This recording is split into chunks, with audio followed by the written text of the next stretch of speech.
Mr. President, later today, our friends in the House will be voting on the HALT Fentanyl Act. This is important legislation, and I'm glad that it will soon be on its way to the President's desk. I don't need to tell anybody about the terrible impact of drug overdoses in this country, many of them caused by fentanyl. More Americans die of drug overdoses each year than the number of Americans who died in the entirety of the Vietnam War. Just 3 years ago, the New England Journal of Medicine estimated that we were losing 22 teenagers every week to drug overdoses. 22 teenagers every week. It's like losing an entire high school classroom week after week. And no part of this country has been spared from the influx of fentanyl. We've certainly seen it in my home state of South Dakota. Enough fentanyl was seized in Sioux Falls, South Dakota last year to kill 2.5 million people. Law enforcement reports that the cartels have a presence in our area.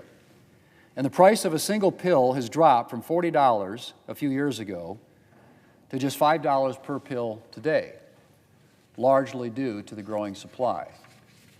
Mr. President, as bad as this situation is today, it was much worse a few years ago. Before 2018, the fentanyl analogs that were killing so many Americans were generally classified as Schedule II substances, meaning regulations were less stringent and violations carried lighter penalties.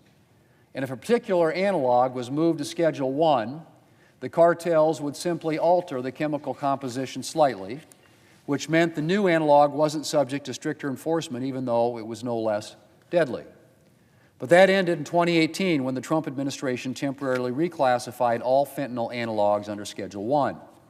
And Congress has extended that temporary reclassification several times because it works.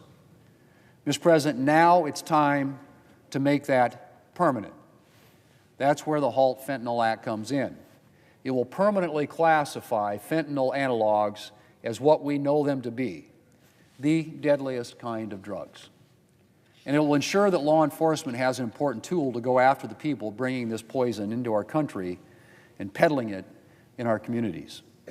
Mr. President, I want to thank Senators Cassidy and Johnson and Chairman Grassley for their leadership on this issue and for getting this bill to this point.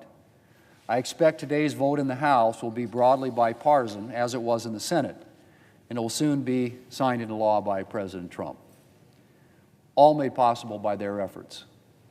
Mr. President, the HALT Fentanyl Act has drawn support from law enforcement officers and state attorneys general.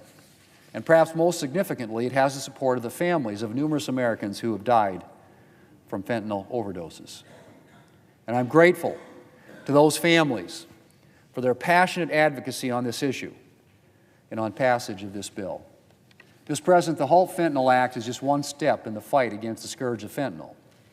In the coming weeks, we'll be taking up legislation to address another aspect of the fight, securing our borders.